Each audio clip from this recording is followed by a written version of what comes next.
Answer. You know what's funny about this is it's still very cold. But we have not as bad. Right. It's all perspective, right? Yes. Because we had temperatures today that actually were only sitting in the mid-20s. Wind chill temperatures have been in the teens. But yes, it actually feels pretty nice out there given how cold it has been over the last couple of weeks. The radar right now, we've had a couple areas of some very light snow flurries, but really that's about it. Most areas now are just kind of locked in with cloud cover. Throughout the evening, the overnight hours, we're going to see our skies trying to thin out some of the cloud cover, but there's still going to be a chance of a little bit of snow developing as well, especially for those of you in Northwest Indiana. Temperatures right now, we are sitting in the mid-20s, up to 30 degrees actually in LaSalle. That's one of our warmer spots. Forecast low temperatures tonight. We're going to be dropping down into the teens. Of course, wind chill temperatures are going to be running a little bit cooler than that, likely feeling like the upper single digits, close to 10 degrees. Your weather headlines, we have a few snow chances this week, but no major impactful storms. I'll have your details coming up. Well, tomorrow, Chicago City Council might change the curfew ordinance. This gives Chicago police the power to issue a time and place order, which bans minors from gathering in a public place. Brett McGinsky is outside City Hall. Brett, some people aren't happy about this, though. It's definitely been a controversial topic here at City Hall, and this is going to be talked about once again during a public safety committee hearing. And we also heard from Mayor Brandon Johnson talk about why he was against this ordinance from the beginning. He said that there was already a curfew in place, but he also brought up potential civil rights issues. But he also said that he wasn't a fan of giving any one specific government body what he considered to have unilateral control. In this case, it would be Chicago Police. So under this ordinance from Alderman Brian Hopkins, it would give Chicago Police the power and authority to issue what we were just talking about earlier, that time and place order, which bans minors from gathering in public spaces, but only if they give 12 hours notice. And this is designed to address recent teen violence like what happened during the city's Christmas tree lighting, where multiple people were shot, including one 14-year-old boy who died. And today I spoke with Maria Paula Daguio from Communities United, which works with teenagers and teaches them job skills after high school. So they feel this proposed SNAP ordinance discriminates against young people for simply existing. And they feel it doesn't address the root cause of many problems and trauma in young people's lives. If you want, violence to stop, it's really about the investment in young folks. It's investing in their mental health. It's investing in resources that support them so that they have something else to do that is positive, right? And it's coming from young people themselves, and they think that this is what's going to get to the root cause of the issue.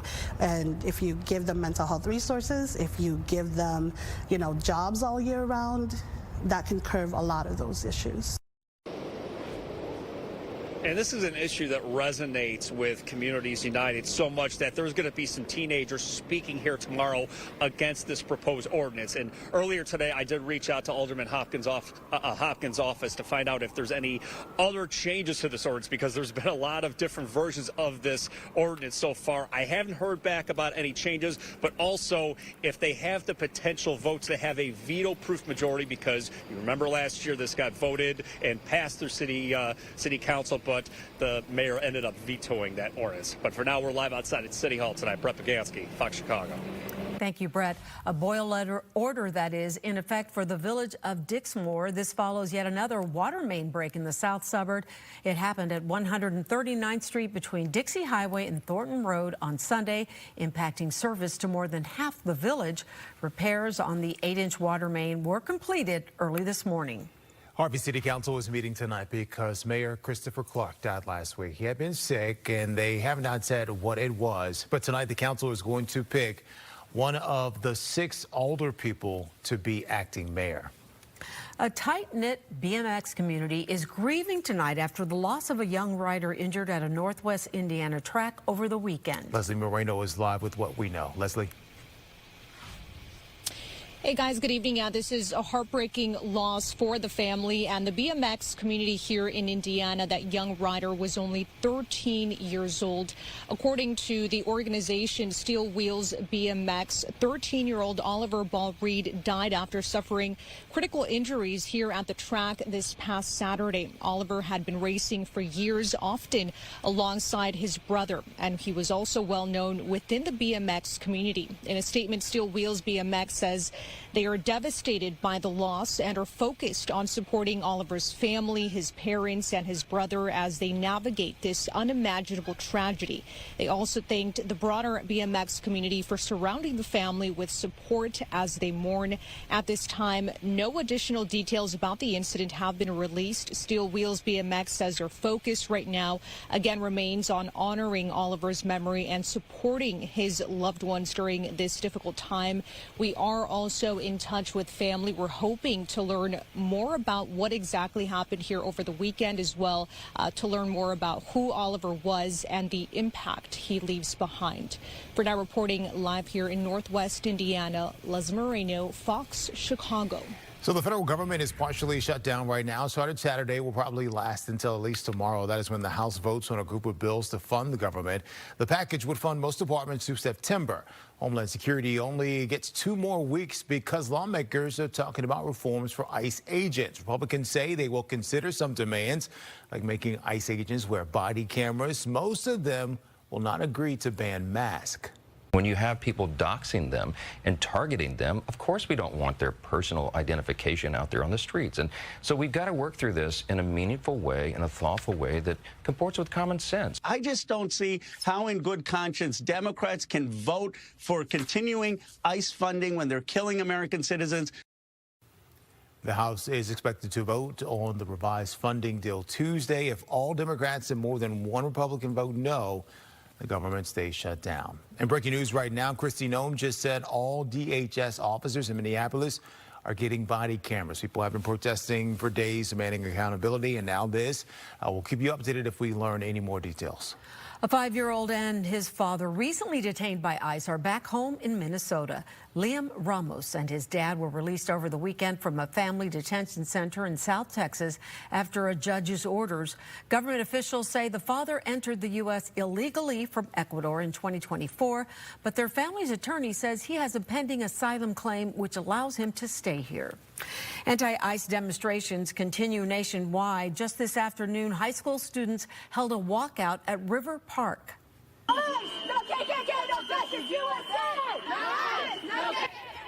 This demonstration was organized by students from Amos and Mather Northside College Prep and Roosevelt High Schools. Organizers say this is a show of solidarity to protest against immigration enforcement operations in Minnesota and the potential return of agents to Chicago.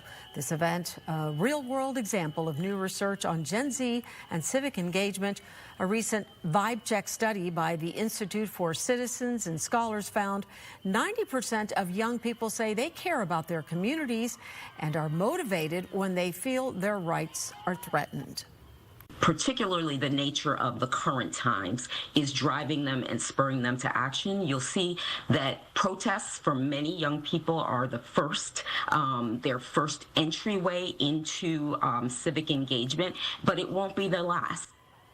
Experts say young people becoming involved in a cause represents early immersion into the democratic process. 1,000 people in Illinois who survived domestic violence just got Ring cameras. Attorney General Kwame Raoul teamed up with Amazon and the Illinois Coalition Against Domestic Violence to get these out to all 102 counties. Amazon threw in $25,000. The cameras come with a free subscription that lasts as long as the device works. And the timing lines up with a sharp increase in violence. Domestic violence homicides in Illinois shot up 140% over the last 3 years. These cameras do more than allow survivors to monitor who is coming and going from their homes. Survivors can document any order of protection violations. That extra tool can help survivors if they go to law enforcement. All 1,000 cameras are already out. Domestic violence agencies gave them to survivors one by one based on their needs. Those agencies are now asking for more. The cameras fit into a wider set of tools. The Attorney General's office also runs a program that gives survivors a substitute address so abusers cannot find them. At least 600 people were in that program at the end of last year. New changes to SNAP have now taken effect. Adults with no dependents have to work, attend a job training program, or volunteer to qualify for SNAP. The age limit for work requirements went up for adults without dependents. Now you must meet requirements through the age of 64. Another big change comes for families, that is. Previously, families with children under the age of 18 did not have to meet those work requirements, but now adults living with children 14 and older do not qualify for an exemption. Advocates say the cutbacks will have negative impacts on vulnerable groups. The worst of both worlds, it's taking food away from people without helping them get employment. If more people were getting higher wage jobs, so they no longer needed SNAP, no one would be more thrilled than me. No one would be more thrilled than SNAP recipients. But the truth of the matter is they're not leaving for living wage jobs. They're just having their food cut off. Now, there are two important dates to keep in mind. SNAP participants who do not provide documentation meeting the new requirements may get a warning letter from the federal government towards the end of this month, and the benefits could be cut off by May 1st. Ahead on the news at 5, a look at how local food pantries are bracing for increased demand. The Real ID fee is in effect now. If you are flying and you do not have a Real ID, you pay $45. It's called the Confirm ID process. You scan a QR code, fill out a form, pay the money, and show the receipt to the TSA officer. Officials say it can take up to 30 minutes, and it only lasts 10 days. Some people say the fee just shifts who pays for ID checks from taxpayers to travelers. This is a stopgap measure. It's intended for folks who, at this point in time, for that one trip, may not have such an ID. They said, here, scan this and go pay $45. So to me, it just seemed like a money grab. I don't love that a government that is by us and for us charges us more to have an ID to show who we are in order to be able to travel through our own country. You can also use a passport card, permanent resident card, trusted traveler card, military ID, or a photo ID from a federally recognized tribal nation.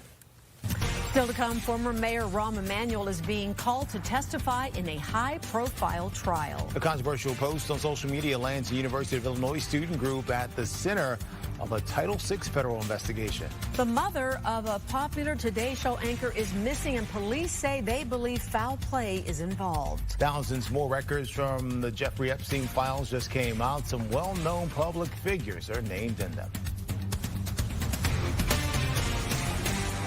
Fox 32 News is brought to you by your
Today marks 18 years since the shocking murders of 5 female store employees at a Tinley Park Lane Bryant. A man posing as a delivery driver pulled out a gun, forced the women into a back room, and fatally shot them. A store employee who was shot survived and gave police a description of the killer. This case remains unsolved.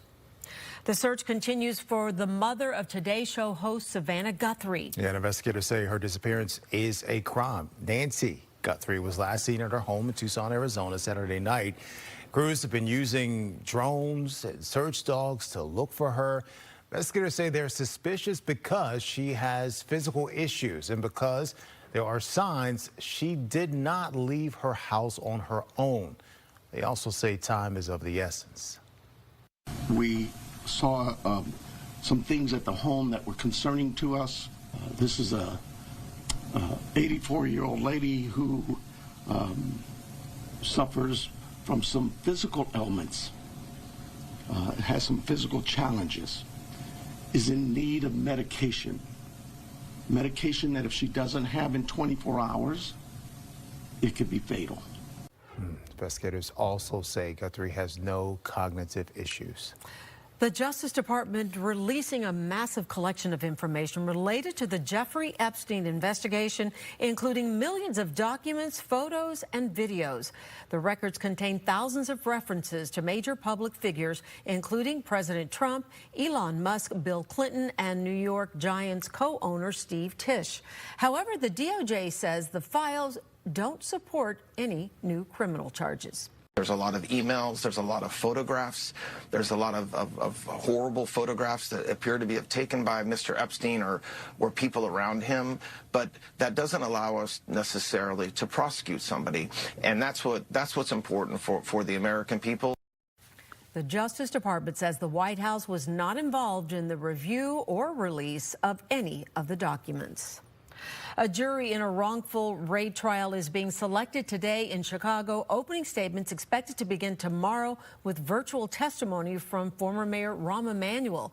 The raid happened in 2018 when Emanuel was mayor. According to court documents, Chicago police swarmed the wrong apartment in the back of the Yards neighborhood, pointing assault rifles at children and forcing their grandmother to stand outside without pants on. The family is now suing the city of Chicago and the police officers that were involved. A group of college Republicans is facing backlash today on the campus of the University of Illinois in Urbana-Champaign. They posted something on social media over the weekend that appeared to celebrate the killing of Minneapolis protester Alex Preddy. Political reporter Paris Schutz is here with the latest. Paris, what's going on? Well, Terrence and Sylvia, the U of I chapter of the College Republicans has been put under a Title VI investigation, according to a statement from the university this afternoon. It stems from a post that's since been taken down from their Instagram. This is a post where the stated goal was to support ICE and immigration enforcement. We're not showing you the post right now because it is graphic. But it was a cartoon of the instance before, well, there it is, we are showing you, the instance before the shooting death of Alex Preddy, with an ancient pointing a gun at Preddy's head while he's on the ground, with the caption, quote, "Only traitors help invaders." Now, we reached out to a representative of the group, and they agreed to answer written questions. They say, quote, "The image was AI generated and used as symbolic political imagery to convey support for law enforcement and national sovereignty. It was not intended to depict a real event individual, or to endorse harm or violence toward anyone." Now, the image was removed to prevent misinterpretation while we reviewed concerns that were raised. Its removal is not an admission of wrongdoing. Now, in a statement response from the university, a spokesperson at U of I said, quote, "Hate and intolerance are not aligned with our university values. We condemn rhetoric or imagery that appears to glorify violence or demean individuals or groups based on identity or beliefs. Such rhetoric does not reflect the values of dignity, respect, and care that we expect from the members of our community. We strive to be a campus where every member of our community has a transformative and positive experience." Now, this statement goes on to say that student organizations are independent from the university, but they do still have to comply with campus policies. And this, again, after this controversial Instagram post went viral this weekend, the College Republicans removing it. We do want to credit the Daily Illini for screen grabbing that post before it was removed. Terrence? All right, Paris, thank you. After the break, a major airline is grounding its entire system. We'll explain why. The NFL just announced its next international game, the teams that are headed to Paris. From Gary, Indiana to the Grammys, a local rapper just earned some serious hardware. The battle of the rodents has begun. Who will you believe, Punxsutawney Phil or Woodstock Willie? How long is our winter going to last? Neither. Don't trust them. It's starting the day with hope. Knowing you're in the right place. Having access to advanced treatments and the most experienced cancer experts. When you're facing cancer, it's not just one thing that makes the difference. It's everything. The big, the small, the unexpected that helps you keep moving forward. Advocate Healthcare. Cancer care that makes the difference. Pay attention. Why do I need the rest?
President Trump says the Trump Kennedy Center is closing for 2 years starting July 4th. They're doing major renovations. He says it is the fastest way to make the center successful and beautiful.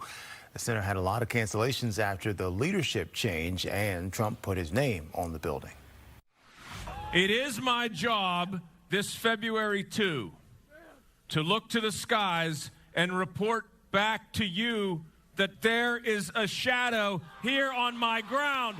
6 more weeks of winter abound. Willie looked skyward to the east, then behind to the ground, and stated clearly in groundhogese, I definitely do not see a shadow. All right, so Woodstock Willie is predicting an early spring. Pennsylvania's Punxsutawney Phil saw his shadow, which means 6 more weeks of winter. Now, Willie is not as famous as Phil. Willie is actually more accurate with his predictions than Phil, though. A 2025 study from the National Oceanic and Atmospheric Administration says so. It's NOAA for short. So, bye, Phil. What's up, Willie? But wait a minute here. Wait a minute. Wait, what? So apparently, I was looking at this, and Punxsutawney Phil is only 35% Trash. accuracy, and Woodstock Willie is 60%. Trash. But there are no Emily Walls, who is 99.9%. And you know what? What we like to say is 50% of the time we get it right every time. There you She go. needs a nickname, though. Like Woodstock Willie, Yeah. Punxsutawney Phil, Enchanting Emily. Well, we're going to think about We'll work on that. Yeah. We'll work on that. Should I be offended that something didn't just like roll off the tongue Well, I there? said enchanting. That's all right. Not your best work, Terrence. Wow. Give me something more. On that note, goodbye.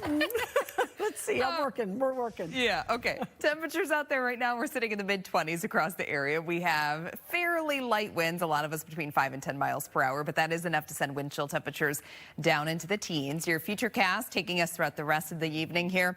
A couple stray snow showers still going to be possible during the overnight. Same thing into early tomorrow morning. Little to no accumulation with this, though. I'm not overly concerned. We're going to pick up a dusting for those of us that do see it, but you know the drill. Any untreated surface is going to be a tad slick out there, but it's not going to be an area-wide snow. Lake effect snow showers are going to develop tomorrow and impact mainly northwest Indiana. There is a chance that some of these may try to move into portions of northeastern Illinois. Temperature-wise tomorrow, we're going to be topping out in the mid-20s, and then we should be able to break into at least a little bit of clearing conditions going into the evening and the overnight. For tonight, snow showers possible, 16 degrees for your overnight low. Looks like your wind chill temperatures are likely going to be in the upper single digits. 5-day forecast for you, 25 degrees on Tuesday. Wednesday, we're going to be partly cloudy, highs right around 27. On Thursday, I'm forecasting a high of 31, but I do think there's going to be at least a couple spots that tag that freezing mark, which will be the first time in weeks that we see temperatures at freezing. We will all be above freezing, though, going into Friday, so that'll give us something to look forward to. Sylvia. Okay, thanks for that, Emily. A travel alert for everyone at this time. United Airlines is planning to go dark this week. On Wednesday, the airline will be taking most of its systems offline for a controlled restart. Now, this is going to happen between 2 and 4 a.m. Central Time. The company has already pre-canceled most flights that are supposed to depart during this period. The NFL is heading to the City of Lights. The league announcing today that the New Orleans Saints will play a regular season game in Paris. This is part of the NFL's continued effort to globalize the American sport. The opponent won't be confirmed until the spring. All right, after the break, we'll explain why CPS school is going to the birds in a good way. And a candidate for Illinois governor unveils his spending plan, why he wants to look to Indiana for inspiration. And a piece of Chicago history now at the center of debate. Neighbors pushing back on plans to redevelop the former Mars candy plant. How about everything, Emily? Exactly, Emily. Ooh, Electric, good. Emily. I like it. Emergency, Emily. Welcome to Take 5.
Well, neighbors have something to say about the future of the old Mars candy factory. The site has a sweet past, but proposed redevelopment plans are leaving a bitter taste for some residents. Casey is live in Galewood with more on this story. Casey? And Sylvia and Terrence, if the developer's plans go through, the project calls for close to 500 housing units, a mix of senior living, townhomes, and apartments. But some neighbors say they want community investment instead. The former Mars Wrigley plant here in Galewood was shuttered in 2024 after 95 years. A major production site for Snickers, Three Musketeers, and Milky Way bars. The factory long served the community with jobs. But now it's entering into a new era. McCaffrey Interests was chosen as the developer for the 20-acre site shortly after the plant shut down. The former admin building, a Spanish Revival-style structure along Oak Park Avenue, is landmarked and will be protected. As for the rest of the property, its future is up for discussion. McCaffrey Interests held 3 input meetings in December, announcing its housing proposal. But some residents say they don't feel their concerns are being heard. They didn't want to hear that we would like to have something different than more housing. We have developments at Sears, we have developments at U.S. Bank, and now we have this development. We recently fought a development at McDonald's. So there's a lot of housing coming in here, and the community is kind of concerned about the impact, the density, the safety, the streets, the parking. We need a library. We need a youth center. The mayor talk about get them off the street. This would be a great location for an apprenticeship program, sports program. My main concern is let's take care of the kids. Now, 29th Ward Alderman Chris Taliaferro tells us the plans aren't set in stone, writing in part, "It is important that we continue to meet over the next several months as a community and with McCaffrey Interests to express what best represents and would be beneficial to the Galewood neighborhood. That is the project that will ultimately garner my support and recommendation. As of now, we are not at that point." Now, neighbors are planning on holding a community meeting of their own this Wednesday. Meantime, we reached out to McCaffrey Interests and Mars Wrigley for statements, but have not yet heard back. Reporting in Galewood, Casey Cronus, Fox Chicago. Thank you, Casey. Illinois gubernatorial candidate Ted Dabrowski says Governor Pritzker has failed to live up to a campaign promise to fix the state's skyrocketing property tax bills, now the second highest in the nation. Dabrowski, a conservative from Wilmette who spent his career in the private sector, says under Pritzker, tens of thousands of Illinoisans have fled to neighboring states as part of an affordability crisis that Dabrowski says can be fixed by taking a page from the Hoosier State. We should phase in a 1% property tax cap on people's homes. So nobody's property tax on their assessed value should be higher than 1%. It's what Indiana does, so we're going to steal from the page book of Indiana. It's a good one. We reached out to Governor Pritzker's office for a response. His campaign tells us the governor is focused on education, mental health, workforce development, and the environment. Stocks had a good day today. The Dow went up 515 points and the S&P rose 0.5%. The Nasdaq did about the same. People are not letting the recent drops in silver and Bitcoin slow them down. More than 100 S&P 500 companies are about to show how much money they made this week. People buying houses right now are getting some pretty good deals. Redfin says buyers are getting the biggest discounts in more than 10 years. In fact, last year, people saved about 8% on average. 62% of buyers got some kind of discount in 2025. Florida and Texas buyers are doing better because there are a lot of new homes being built. U.S. pharmaceutical drugs could see an increase in domestic production because of a new program from the FDA. The agency says that it's accepting applications for its pre-check program, which is meant to cut down the review process for accepted drugs. The agency will be selecting an initial group of pharmaceutical manufacturing facilities based on their products, production timeline, and innovation. This new program aligns with President Trump's initiative to increase drug manufacturing in the U.S. Chicago Public Schools is celebrating Black History Month. It started today at North Lawndale's STEAM Elementary School. The school got a new chicken coop. with 5 hens and 2 roosters. It also has a plaque for Dr. Mary Logan Riddick. She was born in Georgia in 1914, and at the age of 15, she went to Spelman College for biology. She studied chick embryos, and that helped scientists figure out how human babies develop. Later, she became the first woman to teach biology at Morehouse College. The students will talk all about it coming up on the news at 5. Very good.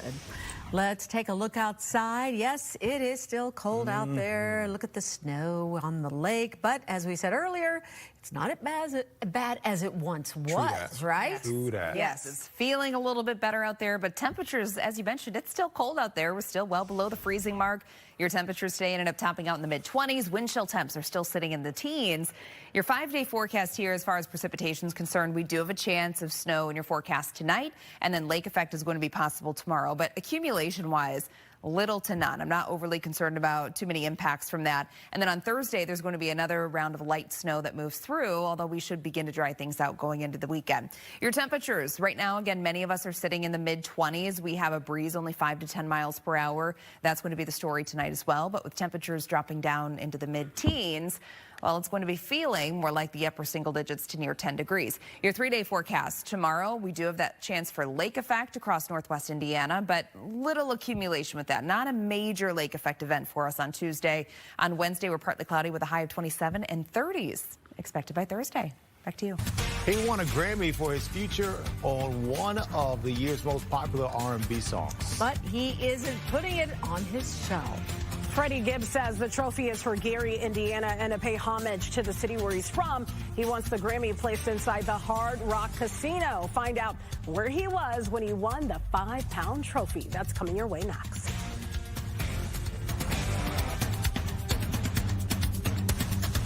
Saving money on everything at Menard.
Had this song stuck in my head all day. Freddie Gibbs finally won a Grammy. He got nominated before, and it didn't happen, but this time It did. Tia caught up with him. Tia, where was he when this happened? How cool is that? Yeah, it's really cool. And it's even more cool because this is one of those songs like that's kind of stuck in my head on repeat anyway. But you asked me, where was he? He was in L.A. walking his dogs when the news hit. The rapper and actor says he's been grinding for 15 years. The song was already on the top 10 of the Billboard Hot 100. When Gibbs got on the track, it took off even more. Never running out, Porsches and the mamas out. Money showers called my account and I spent the dumb amount. Out here on the West Coast. So, you know, I was just walking my dog and then I got, you know, my phone just started blowing up and I was just like, oh man, we got it. So it was, you know, it was an honor and a pleasure to, you know, be on that song with Leon. I've been working with Leon since like, I want to say like the better part of like 2014. So from the Steel City to center stage, Freddie Gibbs makes history, becoming the first rapper from Gary, Indiana to win a Grammy. The win came from a 54-second verse on Mutt Remix, proof that one moment can change everything. The track appears on Leon Thomas III's Grammy-winning album Mutt, and that project didn't just make noise, it made history, winning Best R&B Album of the Year and becoming the first sophomore album by a solo male artist to do so since D'Angelo's Voodoo. Music runs deep for Gibbs. His father was part of the Shy Lights, and after a previous Grammy nomination, this win puts him alongside Gary icons Michael and even Janet Jackson, and he's not slowing down. Gibbs is heading overseas on tour and now appears on the big screen in the film Night Patrol. Still, no matter how far that spotlight reaches, Gibbs says his heart and his work remain rooted in Gary. It's a real blue-collar, family-knit town, you know what I mean? A lot of our families came from like, you know, Mississippi, Alabama, like down south. That, you know, I know that's the story of my family. Like, you know, we definitely migrated from the south to work in the steel mills, and you know, most of my family members were steel mill workers. My mother worked in the post office for 30 years. So I think, you know, if anything, you know, Gary gave me definitely a blue collar mentality that, you know, that's carried me through the industry. Now, Gibbs says his Grammy trophy will have a home at Gary's Hard Rock Casino. Mayor Eddie Melton says details for when that will happen are still in the works. Of course, he just won this yesterday. But the rapper and actor isn't stopping there. Gibbs' next goal is to build a farm right in Gary, Indiana. Nice. Yep. So Take cool. your time, Weston. Hey, that's a good. It's the only part of the song I know. She's going to be your backup. Nice job. Put me on the next album. Okay, it was a history-making night at the Grammys yeah. in L.A. This year's Super Bowl halftime performer Bad Bunny took home Album of the Year, the first ever Spanish-language album to win the top prize. So happy for him. Just 10 years ago, he was bagging groceries. Kendrick Lamar won 4 Grammys. He just became the most awarded rapper in Grammy history, beating out Jay-Z's record. Yeah, so Selena Fragasi is with us now. She covers music for the Sun-Times and is a music journalist. Thanks for joining us. What'd you think about the show last night? You said it. It was historic. I couldn't believe some of the wins last night. I kind of thought that Bad Bunny was going to win, so I was glad to see that. But my biggest surprise moment was actually Lola Young winning for Best Pop Vocal. I was screaming in my living room for her. Let's circle back to Bad Bunny because he was up against some tough competition. What do you think it was that made him the Album of the Year winner? What made him stand out this year? I think you could tell by the way people reacted in the room when he won. Lady Gaga had tears in her eyes. He had a standing ovation. I think Bad Bunny is really speaking to a moment right now that we're all living through, and really with all the crackdown on immigration and being very vocal about that. But I also think it's because the Grammy voting board now includes about 4,000 new people who were originally part of the Latin Grammy voting board, but now they've also come over to the general board. And so I think that really helped tip the scales for him. Wow. Okay, big night. We got to talk about Kendrick Lamar as well last night because he himself made history. Talk about that. He did. He won Rap Album of the Year, among other awards, 5 awards actually. So he became the most awarded rap artist in history, like you said, beating out Jay-Z. And even though he didn't win Album of the Year yet, I'm sure that's going to be in his future. But I think Kendrick is just such an incredible poet, and he deserves all the accolades. And he looked really sharp, too. I really appreciated his outfit. Yeah, I loved his look. We can't talk about Kendrick without talking about Cher, who presented one of the awards to him after she accepted the Lifetime Achievement Award. If you missed it last night, folks, we want to show you what happened when she presented Record of the Year. And the Grammy goes to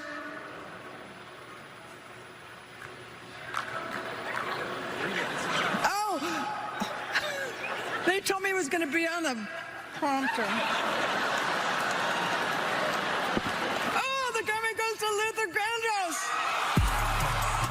Now listen, Selena, in her defense, Luther technically did win the Grammy too. His song was sampled for that Record of the Year, so he gets one too. What did you make of that She moment? wasn't off base, you know, and bless Cher's heart. I love her, and she's an icon. She can do whatever she wants. Exactly. But, you know, Luther Vandross really inspired this song, Luther, that SZA and Kendrick did together. They sample, like you said, some of his material in the songs. And Kendrick went so far as to not include any curse words to keep it all on the level for Luther Vandross. So she wasn't totally wrong. It just was a little bit of a gaffe, but it's okay. It's Cher. Like you said, it's Cher, right? So yeah. Other big names included Billie Eilish, Lady Gaga, Justin Bieber. He didn't win, but he showed up in his undershorts. That was kind of surprising, huh?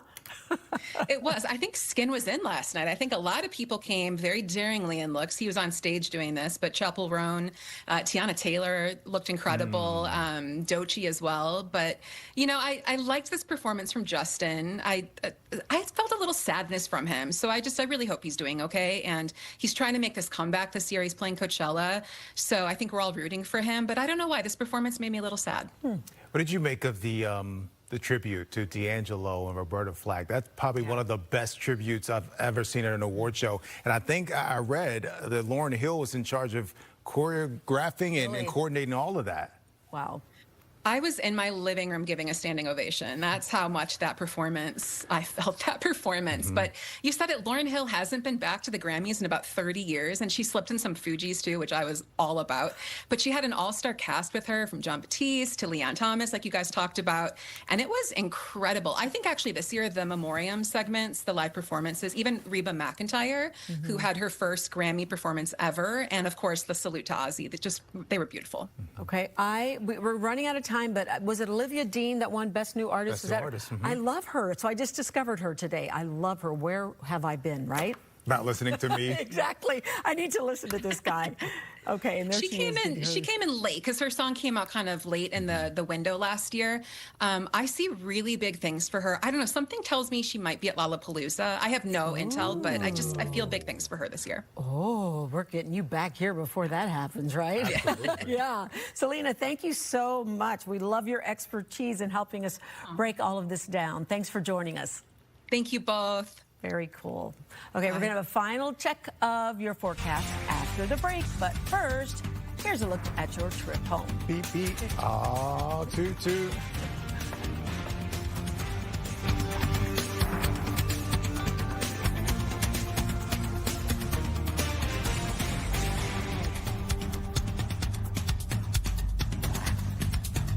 People don't talk about society and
All right, abolish ice, Blizzard of Oz, Buckingham Mountain.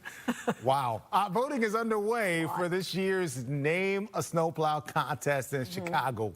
More than 13,000 entries have been narrowed down to a list of 25, including Derek Froese, Italian Icebreaker, and it's time for the placulator. It's time for the placulator. You can vote for up to 6 names, 1 for each of the city's snow districts. Voting ends February 14th, Valentine's Day. So whichever ones you're loving, you can find the full list and a link to the ballot at fox32chicago.com. What was it, Caleb Chilliams? Was that one of them? Yeah. And then Pope Frio, that's kind of cute. I like the Pope Frio one. Yeah, that's cute. I don't know. Yeah. What about Snow You Didn't, or Wow Chicka Wow Wow, or I don't know. You want more this year, right? Give me something. Yeah. There isn't as much pizzazz. Taylor Drift. Something. That was a good one. Yeah, shout out to the Swifties. I'd vote for that one. Anyway, you know what I'm voting for? What are you voting for? Warmer weather. Let's do it. And I know it's not going to be on the 7-day just yet. However, there are signs and signals that we could. I like signs and signals. We could be coming close to 40 next week. In fact, we could be coming close-ish to 40 this Friday. So, hey, we're getting there. Your high temperatures today, cold. We were in the 20s, but given how cold it has been, it actually didn't feel so bad out there today. We made it to 27 at O'Hare, 28 in Gary, 30 in Joliet, hit 27 in Aurora, 26 degrees in Woodstock. Wind chill temperatures right now have been dropping into the teens for a lot of us. Still feeling like 20 in Merrillville, same thing in Chicago Heights, feels like 14 in Aurora, feels like 18 degrees currently at O'Hare, 21 in Gary, 18 in Valparaiso. And we have a wind chill of 18 degrees also in Woodstock and Waukegan. Your 5-day forecast here, temperatures the next couple of days. We're staying in the 20s through the middle of the week. And then by Thursday and Friday, we're starting to see a little bit of a warming trend here. So some locations, I think, are actually going to top out pretty close to the freezing mark on Thursday. And if we do make it to that freezing mark at O'Hare, that could be the first time in several weeks that we actually see temperatures at or above freezing. So that'll give us something to look forward to later this week. Average for this time of the year is around 32 degrees. We should be above that by Friday.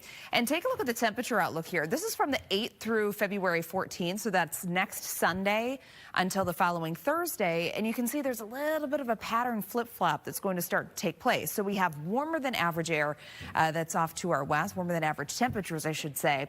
So that's kind of a sign of things that could be coming our way. We could be seeing a little bit of a pattern flip here later in the month, bringing us some warmer temperatures. Satellite and radar. Things have been pretty quiet the last hour or so. Previous to that, we did have some just light snow flurries. That's really about it.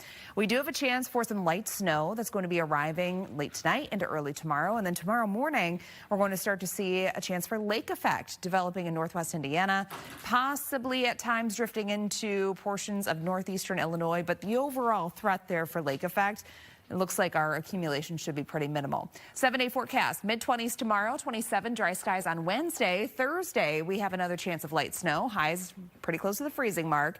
36 degrees drying out on Friday. And then over the weekend, temperatures return to the 20s. We'll be right back.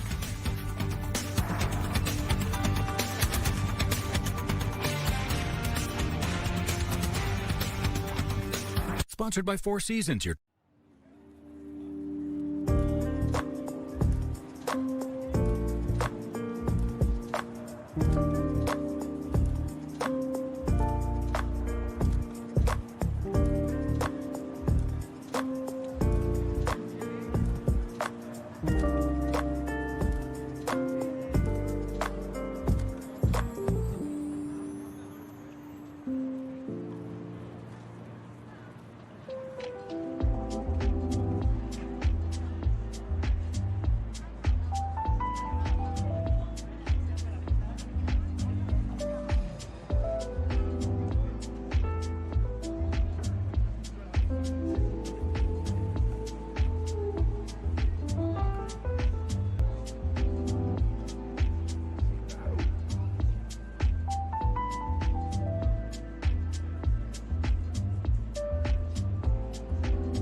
Well, we're just having a good old time here. Okay, so you want me to go? Okay, so there was some truly hair-raising action. This is what I'm laughing at. And we mean that in the most literal sense possible. Well, I've never seen this before, but a fighter is getting the hair knocked off his head, Sergio. He wanted to go Gerald viral. Miller is in the ring this weekend, right? He takes a punch and his toupee flies off. Next round comes, he rips the rest of it off and throws it into the crowd. Hey, listen, he still won the fight, and he clearly won the internet, too, because this has been shared so many times. Still and missing. That's all I keep thinking of when I see that. What are you hoping your Valentine will gift you on Valentine's Day? Instead of flowers and jewelry, a new trend is pushing people to give their Valentine a glimpse into their heart. Okay, and the cost pretty cheap here. All you need is a pen and some paper. In a world of emojis, it can be difficult to profess your feelings for loved ones on paper, but relationship experts say you don't need to be a poet to write a great love letter. They suggest 3 simple tips: be authentic with your emotions, add personal touches, like shared memories, and express your hopes for the future together. We've gotten to the point we need that kind of reminder. Right? I don't think a lot of people write letters anymore. A lot of people don't even really write stuff down anymore. When's the last time you wrote a letter? Seriously. It's been a while, right? No. No? Not too long ago. I give my mom flowers every month, and she gets a handwritten note with it. That's nice. You're different, though, because but I learned that from my dad. My dad used to write her love letters, handwritten Post-it notes every morning. It would be on her steering wheel in the car, on the mirror in the bathroom. She's getting ready. Wow. I mean, step up your game, players. I was going to say, that's pretty. That's part of the problem. Impressive. Players. Yeah. Thanks for watching the News at 4.